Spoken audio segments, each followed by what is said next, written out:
que dicen lo que sienten, pero es muy distinto decir lo que siento a lo que yo creo que si es que tengo la razón. Entonces, se vuelve importante. Vamos a hablar ahorita en un momento más del tema, nada más los estoy enumerando. El número 4 es proponer y exponer ideas, lo cual también conlleva lo que veíamos en el punto 1, que es ese intercambio, ¿no? O sea, eventualmente yo necesito convencer quizás a mi jefe, o necesito convencer a mis compañeros, o necesito convencer a mi hijo, o necesito convencer a alguien. Entonces, pues tengo que proponer y tengo que exponer ideas. Debe haber una lógica de esas ideas, debe estar bien pensado lo que voy a desarrollar. Un quinto punto, estar dispuesto a negociar a fin de conciliar, lo cual, hablando de una comunicación efectiva, pues conlleva este esquema del que ya se ha hablado, que es ganar-ganar. O sea, el mejor modo de llegar a una negociación, hablando del factor humano, es ganancia mutua. Si hay ganancia mutua, hay alta probabilidad de que en un futuro sigamos generando acuerdos, que eso es lo que nos debe de interesar, acuerdos que sean factibles, que eso es otro aspecto también importante. Y por último, el punto número 6, retroalimentar, del cual estaremos también dando algunos tips que nos ayuden a esta precisión. Muy bien, bueno, avancemos. En el intercambio de ideas, bueno, algo que se recomienda es pues elaborar mensajes teniendo en cuenta los códigos y las reglas comunes para el destinatario. De repente me voy a ir hasta cosas básicas que es... luego tenemos cierta terminología, entonces, bueno, poder clarificar esto. Dos, hay que controlar con frecuencia la recepción de los mensajes porque también conlleva que si somos algunos parecidos como agarramos el micrófono y lo soltamos, bueno, pues eventualmente hay que ver las reacciones de la otra persona. Esas reacciones fundamentalmente se ven en la cara, ¿no? Hay que recordar, haciendo un pequeño paréntesis, que en el rostro humano ya hay teóricos muy importantes como Paul Ekman, aquel que generó todo un estudio muy interesante alrededor del rostro y de la comunicación, por supuesto, en esa obra que se llama Human Face, del cual por ahí hasta se generó una serie que se llamó Lie to Me, una serie de tele por paga, de televisión por paga, y que estaba basada justamente en esta lectura que podemos tener del rostro. Entonces se vuelve fundamental el observar. Otro punto es cadenas cortas, con pocos intermediarios, porque luego también nuestro discurso no es lo suficientemente claro. Seleccionar los medios o canales que superen barreras y obstáculos, como pueden ser tiempo, distancia, velocidad. No todas las formas de comunicación son efectivas, tienen ventajas y desventajas. Por ejemplo, lo escrito tiene ventajas, que puede perdurar, que está ahí, ¿no? El famoso dicho, ese papelito habla, pero tiene una desventaja, que lo que mando por escrito regresa por escrito y eso consume tiempo. Usar más de un canal para reforzar, a eso le llamamos redundancia, en el buen sentido, ¿no? O sea, no abusar de un solo canal, sino verdaderamente, bueno, pues tratar de utilizar los mayores. Usar imágenes, ¿no? Que también como ayuda, y esto conlleva también en la comunicación el ser descriptivos, ¿no? La descripción ayuda mucho. Crear y mantener clima agradable y libre de tensión, ¿no? Si hay tensión, normalmente la comunicación se puede entorpecer, ya lo veíamos como un inhibidor. Y evitar detalles innecesarios que no valen la pena, ¿no? Insisto, eso conlleva una buena planeación de la comunicación. Entramos al punto número 2, que es escuchar activamente. Eso requiere atención y, por supuesto, clarificación. Aquí lo que se recomienda es, bueno, ponerse en el lugar del otro. ¿Y eso qué quiere decir? Ser empático.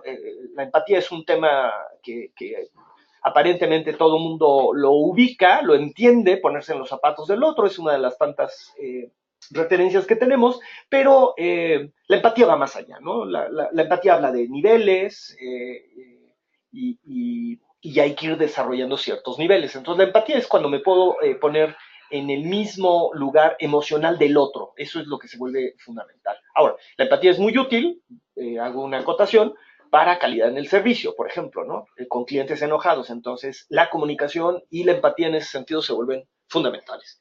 Dos, sostener el contacto visual del que estábamos hablando. Eso da mucha tranquilidad. Hay textos que nos refieren mucho alrededor de eso. Uno de esos libros lo mencionaré en un momento más, muy relacionado con los niños. Por supuesto, no interrumpir es otro elemento que hay que tomar en cuenta, porque cuando lleguemos a hacer algunos diagnósticos aquí, lo más frecuente es que hay gente que interrumpe, ¿no? O sea, ya sé qué me va a decir, entonces me adelanto. Y no es lo más recomendable. Hay que evitar distracciones e interrupciones. De hecho, se dice que cuando uno está hablando, por ejemplo, en calidad en el servicio, no tengas otras cosas alternas porque te puedes distraer. No juzgar, ya lo señalábamos, tratar de resumir el contenido de la idea expresada por el otro. Esto es, oye, a ver si te entendí, me quieres decir tal cosa, porque de repente también nuestro interlocutor puede extenderse en su exposición y puede a lo mejor generar la sensación de aburrimiento. Entonces, bueno, una manera de estar atento es un pequeño resumen. Dos, destacar también los aspectos positivos de la idea, ¿no? Cuando te llegan a sugerir cosas antes que los negativos, porque somos como muy dados a primero lo negativo y después cierro con lo positivo, entonces no es lo más adecuado. Bueno, captar, sintetizar y reflejar las ideas y sentimientos de los demás, lo cual conlleva que tengo que estar mirando a la otra persona. Si no lo veo, no lo voy a poder hacer. Y realizar preguntas abiertas que nos ayuden a clarificar, ¿no? Oye, estoy entendiendo bien esto, entonces esas preguntas nos ayudan mucho. Bien, la escucha activa básicamente podemos ubicarla como si fuera una pequeña pirámide, ¿no? En donde va teniendo basamentos, la base, decimos que es ignorar, ¿no? Y ignorar atenta contra las emociones, contra el yo, al yo no le gusta pasar desapercibido, busca reconocimiento, por eso cuando no nos hacen caso nos genera un malestar. Un siguiente nivel es que pretendo que escucho, pero realmente mi cabeza está en off o mi oído está en off y ya estoy en otro lado. Sí puedo acompañar con mi cara y lo que dice el otro, pero no realmente no lo estoy escuchando. Después una escucha selectiva, hay cosas que me interesan, hay otras que no, ¿no? Que también es frecuente en los grupos que nos lo refieren. Una escucha, por supuesto, mucho más atenta, en donde capta mi atención, en donde lo estoy observando. Y la escucha empática es cuando puedo realmente ponerme en el mismo lugar del otro emocionalmente. Eso es lo que se vuelve importante. Muy bien. Bueno, el punto número 3 nos dice expresar sin temor. ¿Eso qué quiere decir? Que si eh, mi autoestima no es muy adecuada, es baja, no importa si soy muy inteligente, si yo tengo timidez para expresar ideas, no lo voy a hacer, porque me voy a sentir juzgado, porque voy a sentir que todos a lo mejor se pueden burlar, ¿no? Entonces, este es un tema muy importante porque una buena comunicación conlleva seguridad. Entonces, la autoestima, la seguridad en sí misma es un tema muy importante para niños, para adultos. Es fundamental el tener seguridad de que lo que vamos a decir no nos van a juzgar, pero eventualmente la autoestima depende de mí. Yo tengo que construir mi autoestima a través de pequeñas acciones. Identificar y reunir los datos relevantes al discurso, ya lo señalábamos como un elemento importante que te ayuda y que te puede dar la seguridad. Y manifestar comportamientos concretos, lo que estoy percibiendo, ya habíamos señalado, la percepción es subjetiva, pero es válida, ¿no? Yo puedo decir, oye, yo estoy percibiendo que está siendo irónico conmigo y no me gusta. Esa es una manera, ¿no?, de utilizar la percepción. Y no inferido, porque inferido es como que yo lo asumo y entonces yo respondo a lo que creo que el otro está haciendo, que muchas veces son equívocos, ¿no? Eh, Aquí hago un pequeño paréntesis, el que se volvió un mago de los equívocos y que en algún momento vale la pena leer en la vida, es Shakespeare, ¿no? Tiene una serie de obras, de enredos, que justamente era eso, o sea, ¿no? Una confusión de lo que se pensaba y armaba sus obras. Bien, sigo en el punto número 3. El punto número 3 decía expresarse adecuadamente y eso requiere de asertividad. Usted va a decir, bueno, ¿y qué es la asertividad? Bueno, la asertividad es un componente de la comunicación que tiene 4 elementos que vale la pena que los señalemos. Dice, la asertividad establece que una persona debe ser capaz de comunicar lo que siente. Eso quiere decir que entonces debes de conocer tus emociones para poderlas comunicar. Si no conoces tus emociones, va a ser muy complicado que lo puedas hacer. Y a lo mejor vas a pasar a la agresión o a la pasividad. Segundo componente dice, en el momento mismo. ¿Eso qué quiere decir? No 20 años después, sino cuando suceden las cosas. Tercer componente, dice, de manera directa, honesta y apropiada. Eso obliga o nos quiere decir que no debemos de manipular. Aquí también vuelvo a acotar algo. Una persona segura de sí misma es muy difícil que sea manipulada por otras personas. Alguien que no es seguro de sí mismo es muy fácil que lo puedan manipular, que lo hagan sentir culpable para ceder. Entonces, como ustedes se podrán percatar, esta parte se vuelve fundamental. Y el último componente de la asertividad dice sin medir agresión. Entonces, eso conlleva que mi comunicación debe ser asertiva. Y eso entonces necesito práctica, no hay más. Una habilidad solamente se desarrolla a través de la práctica. ¿Cómo podemos entender la asertividad contra la agresividad y contra la pasividad? Bueno, básicamente, uno, entender que la agresividad está más referida a la parte de la lucha y la huida, que es su componente contrario, están en el eje de la inseguridad. Entonces, las personas inseguras, ¿no?, van a responder más fácilmente hacia ser pasivos o hacia ser agresivos. Pero si eres agresivo, te pueden provocar, te pueden manipular. Si eres pasivo, también te pueden provocar, te pueden manipular para conseguir cosas de ti. ¿Qué quiere decir? Que debemos movernos a la asertividad, y la asertividad requiere pues una tendencia de respeto a ti y a los otros, decir sí y decir no. Por ejemplo, el agresivo le cuesta mucho trabajo decir sí, a todo dice que no. En general, el pasivo, en general, dice sí a todo, le cuesta mucho trabajo decir que no. Son los contrarios, son los opuestos. Y si estoy en cualquiera de estos extremos, más fácilmente voy a tener problemas en un área que se llama conflictos. El pasivo va a evitar el conflicto, el agresivo va a generar conflicto. Ahora, los conflictos hay que enfrentarlos porque los conflictos son permanentes y son inherentes al ser humano, entonces no podemos evitarlos. Más bien, necesitamos herramientas y la comunicación y la asertividad me van a ayudar para resolver los conflictos. Bueno, el cuarto punto dice proponer y exponer ideas. Eso, entonces, como lo habíamos mencionado, elaborar mensajes teniendo en cuenta códigos y reglas comunes con el destinatario, controlar la recepción, ya lo habíamos dicho, cadenas cortas, seleccionar los medios, usar más de un canal para reforzar, usar imágenes, crear y mantener clima agradable, libre de tensión, hablábamos de las emociones, y evitar detalles innecesarios que puedan aburrir eventualmente o distraer a nuestros interlocutores. Muy bien, quinto punto, estamos a un punto de terminar, es estar dispuesto a negociar a fin de conciliar. Y entonces aquí se recomiendan cuatro tips hablando de la comunicación para podernos comunicar mejor. Es, uno, necesito decir lo que observo. Nuevamente, la visión es sumamente importante. Necesito decir lo que siento. Nuevamente, contacto con tus emociones, reconocimiento de tus emociones, y eso, insisto, conlleva pues una práctica que todo ser humano tendría que hacer. Y necesito comunicar lo que necesito específicamente, porque de repente somos muy dados, y ahí sí, en esta parte de los mexicanos en general, ¿no?, otros pueblos también, pero somos muy de indirectas, ¿no? Oye, Pedro, para que escuche Juan, eso no es una buena comunicación.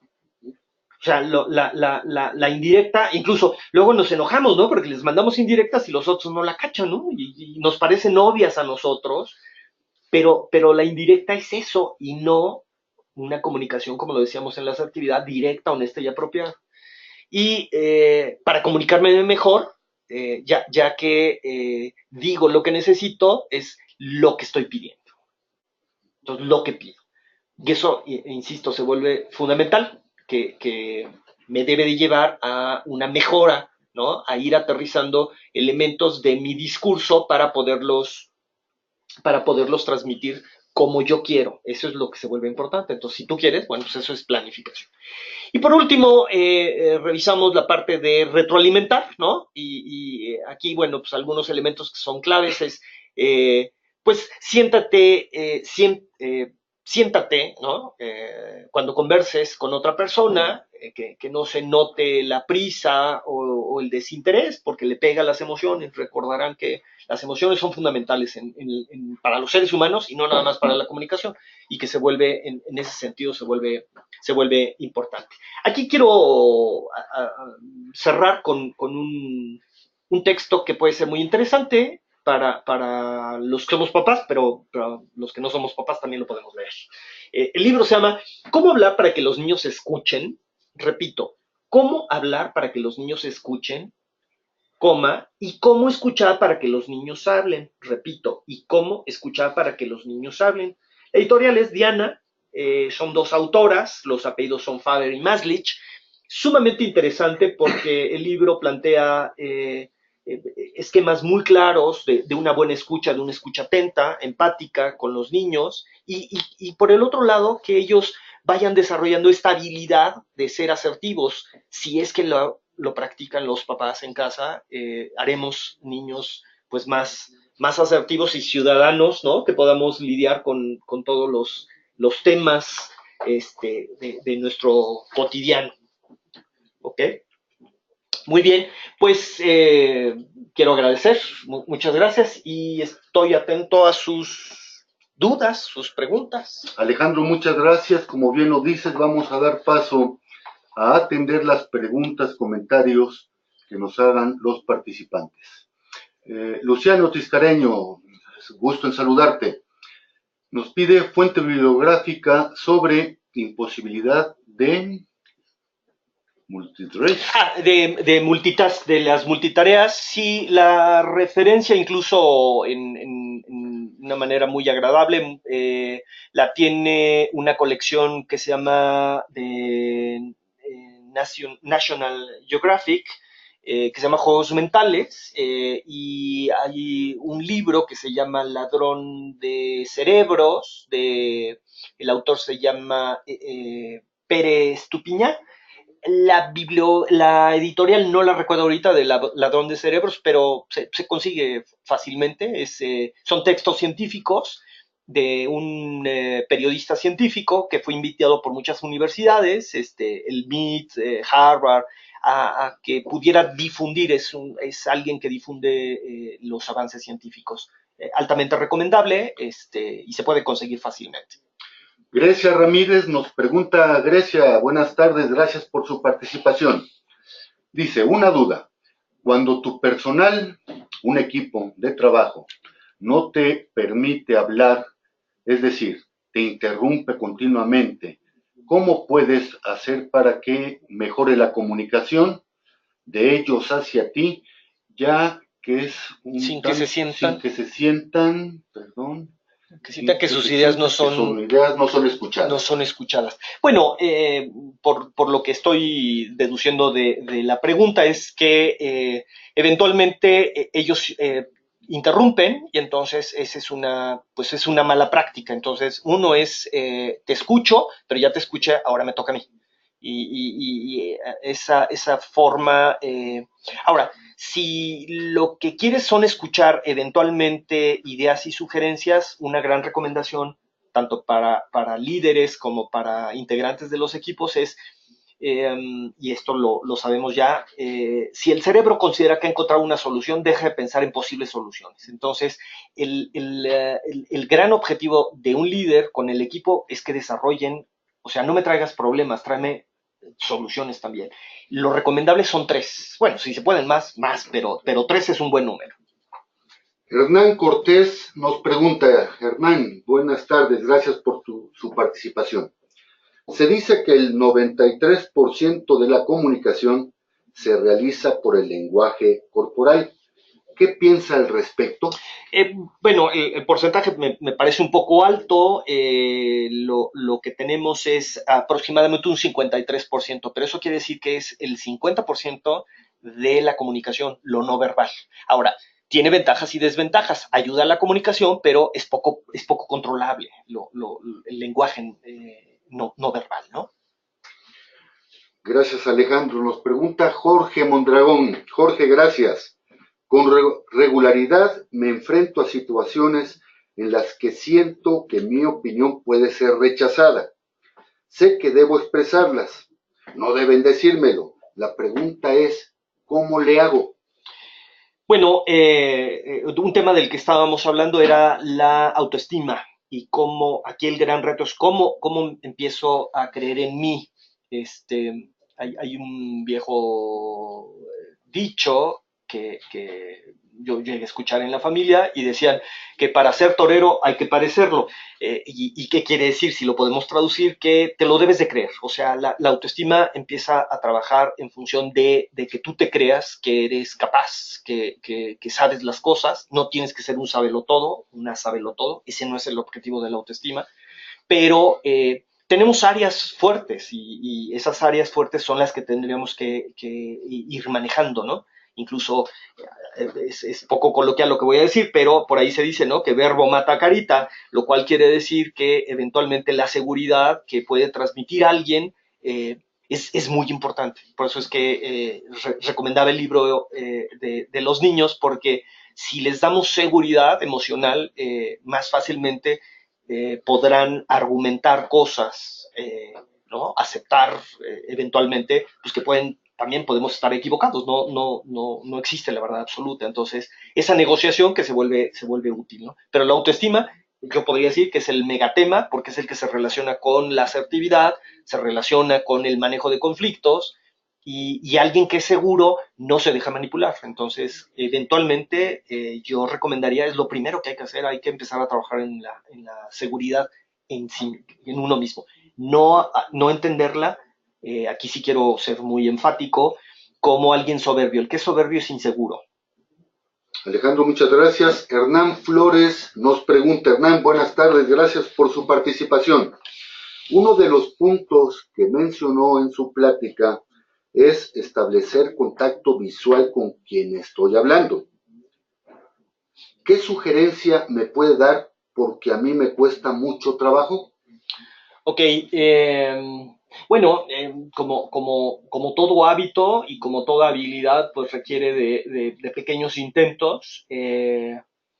Insisto, hay que tratar de enfocarnos en nuestro discurso y en la cara.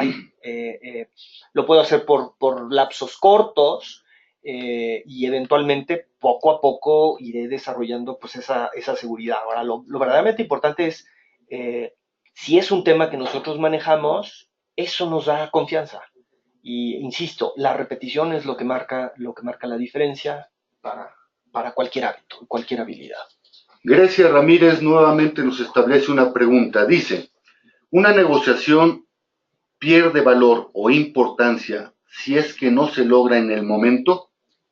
Sí, sin lugar a dudas, una negociación eventualmente conlleva pues una planeación de lo que se va a negociar. Si realmente llegamos sin un plan establecido, pues las cosas realmente pueden salir muy mal. Entonces, sí, necesitamos identificar claramente en la negociación, incluso hay muchos otros temas, digo, nos rebasa el tiempo, pero en la negociación el lenguaje no verbal es fundamental, ¿no? O sea, brazos cruzados, palmas abiertas, o sea, te estaría hablando de mayor apertura o de mayor rechazo, y eso es lenguaje no verbal. Adriana García nos pide que por favor repitas el nombre del libro para los niños. Sí, con mucho gusto es cómo hablar para que los niños escuchen. Repito, cómo hablar para que los niños escuchen y cómo escuchar para que los niños hablen. Es un texto que se consigue fácilmente, la editorial es Diana, las autoras son Faber, como la marca de lápiz es Faber Castell, ¿no? Este es Faber, Y la otra autora es Maslich con Z, Mazlich, Maslich. Muy accesible, el libro no es nada técnico, tiene muchos ejemplos, entonces nos da como elementos de ser asertivo, de inteligencia emocional, de empatía, o sea, los temas de los que estuvimos hablando el día de hoy vienen en el libro de una manera muy amena, con niños que pueden tener desde 6 meses hasta 18 o 19 años. Estimados todos, debemos finalizar esta transmisión. Les recuerdo a todos ustedes que todos los jueves a las 18 horas abordaremos diferentes temas de interés en el ámbito de los negocios. El próximo jueves 30 de noviembre a las 18 horas exploraremos los cambios en materia de reformas fiscales 2018. Los esperamos, inviten a sus compañeros, inviten a sus amigos. Y bien, siendo las 6:40 del día 23 de noviembre, damos por concluido el desarrollo de este webinario. Hasta luego.